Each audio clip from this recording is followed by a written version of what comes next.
অতএব এই যে নারী কমিশন, তারা লিযযাকারি মিসলু হাজ্জিল উনসায়াইন, এরপরে ফানকিহু মা তাবা লাকুম মিনান নিসাই মাসনা ওয়া সুলাসা ওয়া রুবা, এরপরে আরও বিভিন্ন আয়াতের বিরুদ্ধাচরণ করে ইসলামের বিরুদ্ধে অবস্থান নিয়ে এই 90% মুসলমানের দেশে তারা যে কাজটা করেছে, 90% মুসলমানদের কলিজায় আঘাত করেছে। অতএব আমরা এগুলো আমাদের শরীরে বিন্দু পরিমাণ রক্ত থাকতে আমরা এগুলো প্রতিষ্ঠিত হতে দেব না ইনশাআল্লাহ।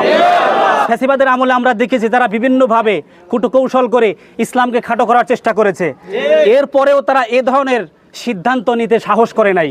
কিন্তু আজকে ডক্টর ইউনূসের তত্ত্বাবধানে তারা যে অধিবেশন, নারী অধিবেশন সংস্কার কমিশনের যারা কোরআন বিরোধী, ইসলাম বিরোধী যে বিষয়গুলো তারা অধিবেশনে তারা উত্থাপন করেছে, আমরা এই প্রত্যেকটা বিষয়গুলো আমরা এখান থেকে আবেদন করছি এগুলো বাতিল করতে হবে।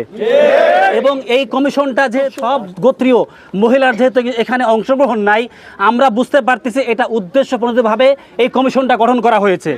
অতএব শুধুমাত্র তারা যে বিষয়গুলো উত্থাপন করেছে এই বিষয়গুলো বাতিল করলে আমরা মানব না, এই পুরো কমিশনটাকেই বাতিল ঘোষণা করছি। এই কমিশনকে বাতিল করতে হবে, নাহলে 90% মুসলমানের দেশে এই নাস্তিক্য চক্রান্ত ষড়যন্ত্র করে মুসলমানদেরকে দমায়ে দেওয়া যাবে না। মুসলমানরা হচ্ছে বীজের মতো, মুসলমানদেরকে যদি মাটির নিচে দাবায় দেওয়া যায় সেটা শিকড় সহ আরো উপর দিকে উঠতে থাকে, চারা বীজ সহ উঠতে থাকে। অতএব মুসলমানদেরকে এই চক্রান্ত ষড়যন্ত্র করে দাবায় দেওয়া যাবে না ইনশাআল্লাহ। অতএব আমরা এখান থেকে একাত্মতা সংহতি প্রকাশ করছি, ঘোষণা করছি আগামীকালকে আমরা এই সমাবেশে যাব, যাদের সময় আছে সুযোগ আছে আমরা এই সমাবেশে শরৎ উদ্যানে যাব এবং এই সমাবেশে আমরা সফল করবো ইনশাআল্লাহ। আমা তাওফিক ইল্লা বিল্লাহ, আলাইহি তাওয়াক্কালতু ওয়া ইলাইহি উনীব। আসসালামু আলাইকুম ওয়া রাহমাতুল্লাহি ওয়া বারাকাতুহু।